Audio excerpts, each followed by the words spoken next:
అందరికీ నమస్తే. జై శ్రీరామ్, భారత్ మాతాకి జై. నేను ఈ వీడియో ఎందుకు తీస్తున్నానంటే అటు సోషల్ మీడియా కానీ ఇటు ఫేస్బుక్లో కానీ యూట్యూబ్లో కానీ 4 days నుండి ఒక పార్టీ వైరల్ అవుతుంది. ఆ పార్టీ ఏంటంటే కాక్రోచ్ జనతా పార్టీ. సో ఈ పార్టీని స్థాపించింది ఎవడో అని కొంచెం నేను కూడా ఈ పార్టీలో జాయిన్ అవుదామని అనుకొని కొంచెం బయోడేటా చూసినాను. సో వీడు ఇన్స్టాగ్రామ్లో వాని కింద పోస్ట్లో ఏం పెట్టిండంటే మమతా బెనర్జీకి సపోర్ట్గా పెట్టిండు. ఈ దేశానికి సంబంధించిన సిఏఏ ఎన్ఆర్సీ బిల్ ఏదైతే బిల్ ఉందో దీనికి అగెనిస్ట్గా వాడు ఒక పోస్ట్ పెట్టిండు.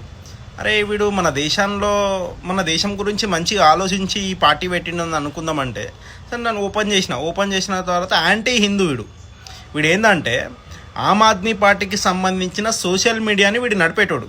ఎప్పుడైతే ఢిల్లీలో ఆమ్ ఆద్మీ పార్టీ అధికారం కోల్పోయిందో వీడు జంప్ అయిపోయాడు ఫారెన్ కంట్రీస్కి. ఆడ పోయిన తర్వాత అరే మనతోటి కాదు ఇట్లా మోదీని దింపలేం మనము, సో ఎట్లయినా చేసి మనం ఒక ఫేక్ ప్రాపగండా క్రియేట్ చేయాలి, సో క్రియేట్ చేసి మోదీని గద్దె దింపాలని ఒక కాక్రోచ్ జనతా పార్టీ అని ఒక పార్టీని స్థాపించాడు. కొంతమందికి తెలియదు, ఎందుకంటే ఇక్కడ కొంతమంది మేధావులం అని చెప్పుకునేటోళ్ళు ఏం చేస్తున్నారంటే యూట్యూబ్లలో కూర్చొని అరే భారతదేశంలో కూడా నేపాల్ లాగా ఉద్యమం జరగాలి, ఈ దేశంలో ఉన్న గవర్నమెంట్ని పడగొట్టాలి, అవినీతి వేరిపోతుంది, యువతకి ఉపాధి కలిపొస్తుంది అని కొన్ని ప్రాపగండా క్రియేట్ చేస్తున్నారు. ఎందుకంటే వీళ్ళకి పేటీఎం కదా, వీళ్ళకి పైసలు వస్తాయి కాబట్టి వీళ్ళు అదే దాని మీద వీళ్ళకి అట్లాంటి మాట్లాడితే కడుపు నిండుతుంది. సో ఇట్లా వీళ్ళ దేశం ఎట్టనో కొని కానీ వీళ్ళ కడుపు నిండాలి. సో ఇట్లాంటి ప్లానింగ్లు ఉంటారు. సరే వీని ముఖ్య ఉద్దేశం ఏంటంటే భారతీయ జనతా పార్టీని దేశం నుంచి ఎల్లగొట్టాలి, దేశం నుంచి అధికారంలోకి తీసేయాలి, బలవంతంగా ఒక ముద్దపప్పును తెచ్చి పిఎంగా చేయాలని వీళ్ళు ఒక ప్లానింగ్ చేస్తుంది.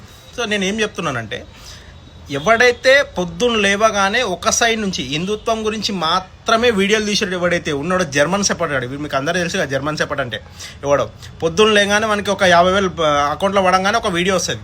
ఏం వీడియో వస్తుంది అంటే మోదీ రాగానే మైనార్టీల మీద దాడి జరుగుతుంది, బీజేపీ రాగానే మైనార్టీల మీద అది చేస్తుంది ఇది చేస్తుందని పొద్దున్న లేవగానే ఈ చెంచగాళ్ళందరూ మాట్లాడుతుంటారు. సో నేను వాళ్ళ గురించి చెప్తున్నా. సరే వానికి ఆ 4 daysలో అంతమంది ఫాలోవర్స్ ఎక్కడి నుండి వచ్చినారు? సో ఆ ఫాలోవర్స్కి సంబంధించిన హిస్టరీ మొత్తం ఎక్కడి నుంచి వచ్చినారు? బంగ్లాదేశ్, పాకిస్తాన్, ఫారెన్ కంట్రీస్ నుండి వచ్చినారు. సో వీళ్ళంతా ఎవరు? మరి వీళ్ళంతా మన దేశానికి సపోర్ట్ చేస్తున్నారా? లేదు.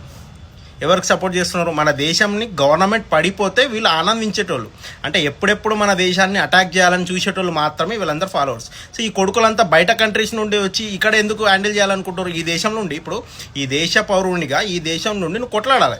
ఈ దేశంలో నువ్వు సొంతంగా పార్టీ పెట్టారే నువ్వు అవినీతి జరుగుతుంది బై తప్పు అని చెప్పాలి.